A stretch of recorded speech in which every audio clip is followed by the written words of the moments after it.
we've learned how to pass parameters to our SQL query using positional parameters. And in this video, we will learn how to pass parameters to our SQL query using named parameters. So let's assume we need to find user by their last name. So what I'm going to do, I'm going to copy this. I'm going to create a new method, which is going to be called find user by their last name. And my SQL query will look very much the same, except here instead of first name, I will search for last name. And instead of question mark and then position of the parameter, I will use a name, and it goes like this. We use colon, and then we use last name, which is a name of the parameter. Now, it doesn't need to be exactly the same name as my method argument here, but it does need to be same as the name I use in param annotation. So here I will use param annotation. In the brackets, double quotation marks, I will use the name of my named parameter here. So last name here and last name here need to match. Now let me import param, and it needs to come from org, Spring Framework, data, repository query. And this is it. Now I like using named parameters better than using positional parameters, because in case of named parameters, the order of method arguments here doesn't really matter, as long as I use correct parameter name. So if I were to select by first name and last name, so let me copy first name and edit my query where user last name equals last name and first name equals, and then if I were to add one more parameter here, first name, like this, then I don't have to follow the order of named parameters used in my SQL query. I could first start with a parameter which is the first name, like this, and then last name, and it will still work. You see the difference?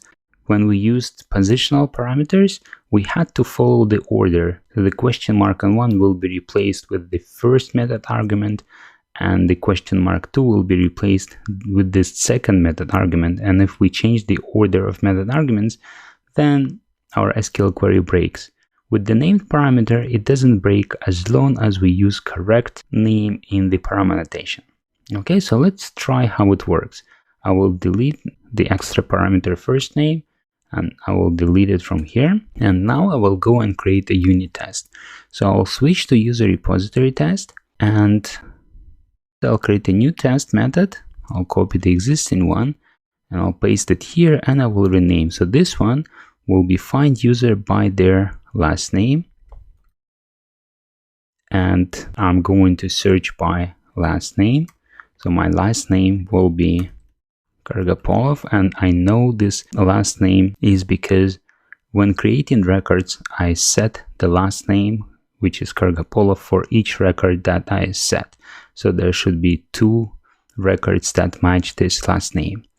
And then I will use find user by last name here, and I will pass last name and delete the first name from here, like this. So the users should not be null. There should be 2 records, and the first record, I'll get last name, should be equal to the last name I used to query my database here.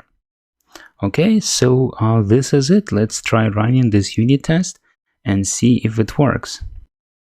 Run as unit test, and we get a green bar. All 3 test methods have passed. So now let's try failing this. Let's try changing one of the last names to a different name. So I will change the last letter to a W and run my unit tests again. Run as unit test. This assertion should fail because we will have only 1 record found. So let me bring back my unit tests.